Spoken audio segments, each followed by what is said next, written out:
Les prêteurs n'existent que parce qu'il y a eu prédation. Réfléchissons bien sur ce que c'est que l'investissement. Qu'est-ce que c'est qu'investir ? Investir, c'est deux choses. Il y a deux situations.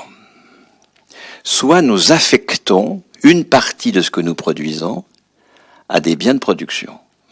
Nous ne produisons pas 100% de biens de consommation, parce qu'il faut pouvoir produire encore demain. Donc pour qu'à l'époque T plus 1, une production soit possible, nous produisons une partie seulement de la valeur économique pour des biens de consommation finale et l'autre partie pour des biens de production. L'investissement au sens de la reproduction de l'outil de travail, c'est toujours une part de ce que nous sommes en train de produire. Nous produisons 2000 milliards par an, c'est le PIB, et ces 2000 milliards, nous affectons à l'investissement 400 milliards.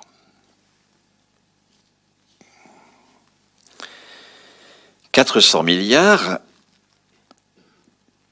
dont la valeur est en train d'être produite. »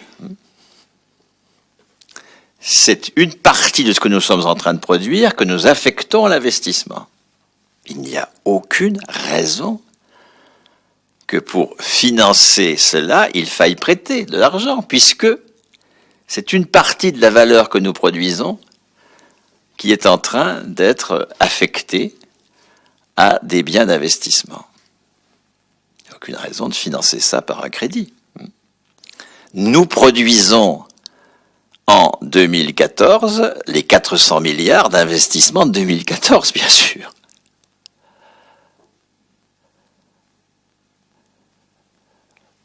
S'il y a crédit pour financer ces 400 milliards, c'est pour une raison extrêmement simple. C'est parce que sur les 2000 milliards que nous produisons, 700 vont aux propriétaires de l'outil de travail. 700 milliards. Un chiffre considérable qu'on sous-estime tout le temps. 35% de la production va aux propriétaires de l'outil de travail. Les propriétaires directs, les actionnaires et surtout de plus en plus les prêteurs, puisque la centralisation financière du capital à l'échelle du globe fait que le profit qui est généré par le travail subordonné au capital sur toute la planète se concentre dans des portefeuilles financiers les plus liquides possibles, les plus éloignés possibles de l'englument dans l'appareil productif, pour qu'il puisse s'en détacher en permanence, aller au plus rentable en permanence, et donc que c'est sous la forme c'est aux prêteurs, pour l'essentiel, que va le profit. Mais encore une fois, ces prêteurs n'existent pour financer l'investissement que parce qu'ils viennent de piquer 700 milliards. S'il faut que nous empruntions 400 milliards pour financer l'investissement, c'est parce que 700 milliards viennent de nous être piqués. Le mécanisme est extrêmement simple, et c'est pour cela qu'il faut qu'il soit inversé par de la croyance. La croyance, c'est l'inversion du réel. De même que le producteur de valeur se trouve demandeur, eh bien là, le producteur de valeur se trouve emprunteur de la valeur qu'il vient de produire.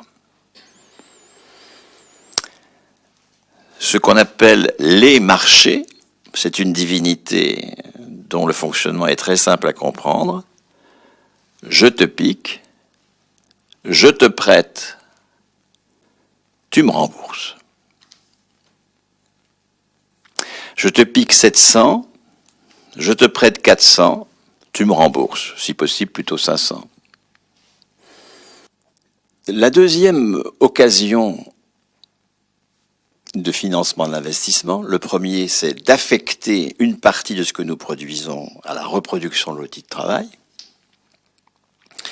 Mais financer l'investissement, c'est aussi financer ce qu'on appelle l'investissement net, c'est-à-dire anticiper la valeur supplémentaire qui sera créée en T+1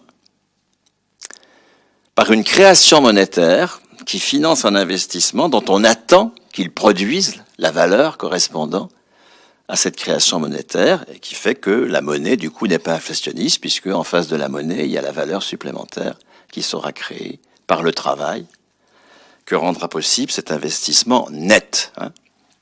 Vous avez l'investissement qui simplement reproduit l'outil de travail, c'est celui dont je viens de parler. Et puis vous avez l'investissement net qui est un pari, enfin plutôt qui se finance non pas sur une production déjà là, mais qui se finance sur une création monétaire qui parie un supplément de production de valeur grâce au travail qui pourra être fourni sur cet investissement. Là encore, il n'y a absolument aucune raison que cette création monétaire se fasse par crédit. Vous savez qu'actuellement, elle se fait par crédit. Chaque fois qu'une banque prête à un investisseur, il y a création monétaire, et cet investisseur doit ensuite rembourser la banque. Pourquoi cela est totalement absurde et ne repose que sur la croyance, ne que. Mais parce que, pour la raison que je viens de dire, pour qu'une monnaie ne soit pas inflationniste, pour que cette création monétaire ne soit pas de la planche à billets, il faut qu'il y ait en face une création de valeur par du travail. Donc la contrepartie du pari qu'il y a à créer de la monnaie, la contrepartie de la création monétaire pour financer de l'investissement, c'est la valeur supplémentaire qui va être créée par le travail rendu possible par cet investissement supplémentaire. Il n'y a aucune raison de rembourser le prêt. La contrepartie du prêt, c'est la production nouvelle.